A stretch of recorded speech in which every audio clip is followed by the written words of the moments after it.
ಈಗ ದೇಸಿ ನಮ್ಮ ಭಾಗದ ಹಣ್ಣುಗಳು ಅಂದ್ರೆ ಓಕೆ, ಈ ದೇಸಿ ಅಂದ್ರೆ ವಿದೇಶಿ ಹಣ್ಣುಗಳದ್ದು ನಿಮ್ಗೆ ಹೆಂಗೆ ಕಾಂಟ್ಯಾಕ್ಟ್ ಸಿಕ್ತು, ಹೆಂಗ್ ಬೆಳಿಬೇಕು ಅನಿಸ್ತು, ಮೂಲ ಹೆಂಗೆ ಅಂತ, ಹೆಂಗ್ ಸ್ಟಾರ್ಟ್ ಆಯ್ತು ಅಂತ? ಹಣ್ಣುಗಳಲ್ಲಿ ದೇಶಿ ಮತ್ತು ವಿದೇಶಿ ಹಣ್ಣಿನ ಬೆಳೆ ಯಾಕೆ ಆಸಕ್ತಿ ಬಂತು ಅಂದ್ರೆ, ನಾವು ದಿನನಿತ್ಯದಲ್ಲಿ ಇವತ್ತು ಎಲ್ಲ ಮೀಡಿಯಾ ಅನ್ನೋದಿದೆ.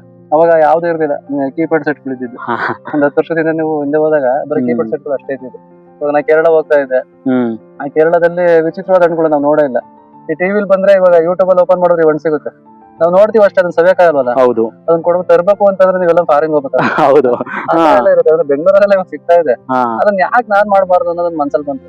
ಸ್ಟಾರ್ಟಿಂಗ್ ಅಲ್ಲಿ ನಾನು ಕೇರಳ ಹೋದಾಗ ಸ್ವಲ್ಪ ಗಿಡಗಳು ತಾಮಂದಿದ್ದೆ, ಅವ ಬೆಳವಣಿಗೆ ಆಯ್ತು, ಒಂದ್ 3 ವರ್ಷಕ್ಕೆ ವಸ್ತು ಬಂತು, ಎಲ್ಲ ಗಿಡ ಹತ್ರ ಬರುತ್ತಲ್ವ ಅನ್ನೋದನ್ನ ಮನ್ಸಲ್ಲಿ ನನಗೆ ಬಂತು, ಯಾಕೆ ಮಾಡ್ಬಾರ್ದು ಅಂತ ಹೇಳಿ.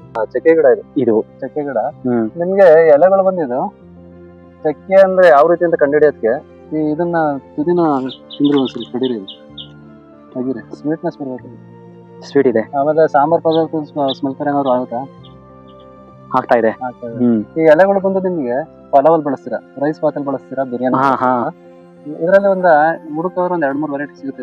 ಸಿಲೋನ್ ವೆರೈಟಿ ಹೆಚ್ಚಿನದಾಗಿ ನಮ್ಮ ಶ್ರೀಲಂಕಾ ಕಡೆ, ಇಂಡೋನೇಷ್ಯಾ, ಶ್ರೀಲಂಕಾ ಈ ಕಡೆ ಹೊರದೇಶಗಳಲ್ಲಿ ಹೆಚ್ಚಾಗಿ ಬೆಳಿತಾರೆ.